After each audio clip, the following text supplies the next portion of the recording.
Continuing at the top of page 82, part 4. Finally, a hiss sound started getting louder and louder, and I knew we weren't too far away. We broke out of the woods, and there in the dark sat the train. The locomotive was hissing and spitting coal black smoke into sky. Every once in a while, a big shower of sparks would glow up from the inside of the dark cloud, making it look like a gigantic black genie was trying to raise up out of the smokestack. The train went as far back as you could see. There must have been 1,000 boxcars, but everyone had stopped and just standing there watching. No one was trying to get on. I pushed my way to the front to see if I could find Bugs, and I saw why everyone had stopped. There were 4 cop cars and 8 cops standing between the crowd and the train. The cops had billy clubs and were spread out to protect the train. The crowd kept getting bigger and bigger. One of the cops yelled, "You men know you can't get on this train. Just get on back to Shantytown and there won't be no trouble." A white man said, "This is the only train going west for the next month. You know we got families to feed and have got to get on it. You get back in your cars and you'll be right. There won't be no trouble." The cop said, "I'm warning you, the Flint police are on its way. This here is private property and have orders to shoot anyone who tries to get on this train." A man next to me said, "I'd rather be shot than sit around and watch my kids go hungry." The cop said, "This is America, boys. You're sounding like a real bunch of commies. You know I can't let you get on this train.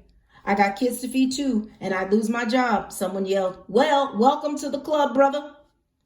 It seemed like we stood looking at the cops and them looking at us for a whole hour. Our side was getting bigger and bigger, and the cops started looking nervous. The one who was doing all the talking saw them fidgeting and said, "Hold steady, men." One of the cops said, "Jake, there's 400 men out there, and more coming. I don't like these odds. Mr. Pinkerton ain't paying me enough to do this." He threw his cop hat and his billy club onto the ground. Everybody froze when the train whistle blew one long time and the engine started saying, "Sugar, sugar, sugar, sugar, sugar, sugar."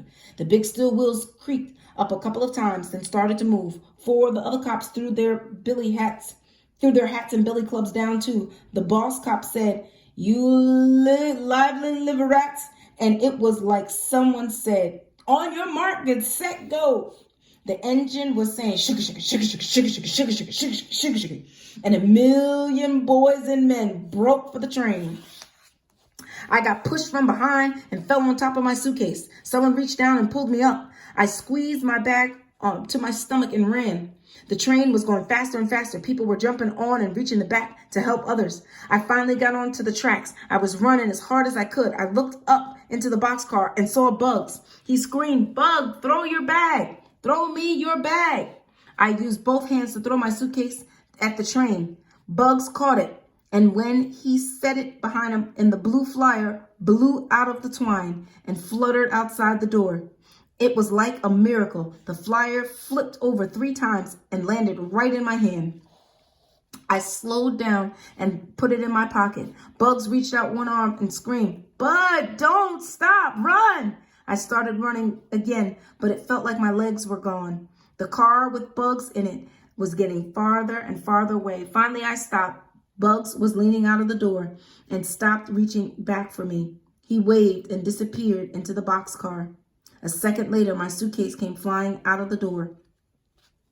I walked over to where it landed and picked it up. Man, this is one tough suitcase. I couldn't even tell what it had been through. It still looked exactly the same.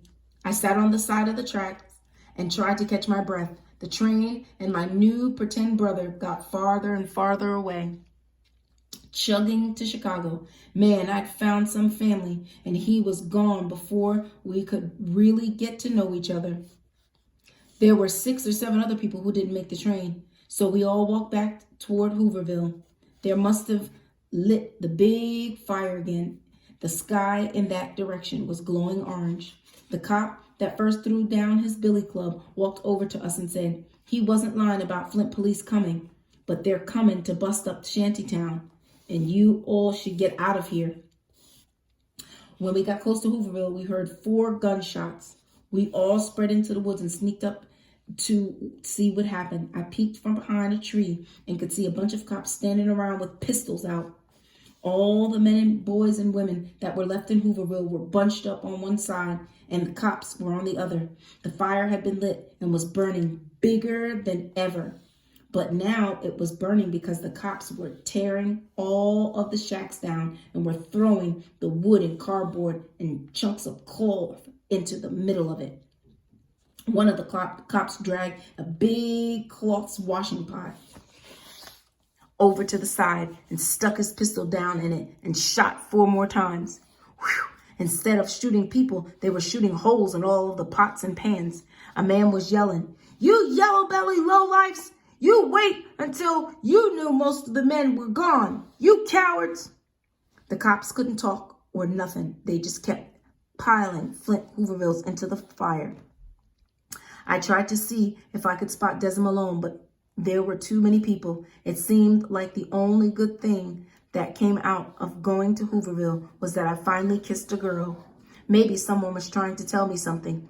What with me missing the train and the blue flyer floating back to me, maybe Desi Malone was right. Maybe I should stay here in Flint. I walked back farther into the woods and sat down. I pulled the blue flyer out of my pocket and opened my suitcase back up. I smoothed the flyer out and took another good look at it. Maybe it came floating right back to me because this was Herman E. Calloway, really was my father. Wait a minute. I sat up. The names Caldwell and Calloway are a lot alike.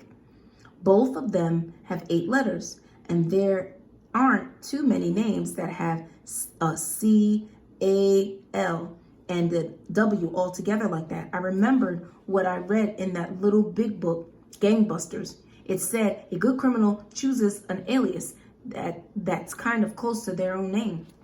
Except I couldn't figure out who was the criminal here and why anybody needed an alias. I wanted to stay and look for Deza and her mother, but it was too hard to hear all the people crying and arguing. Besides, I was still on the lam. I started walking. If I hurried, I could get breakfast at the mission.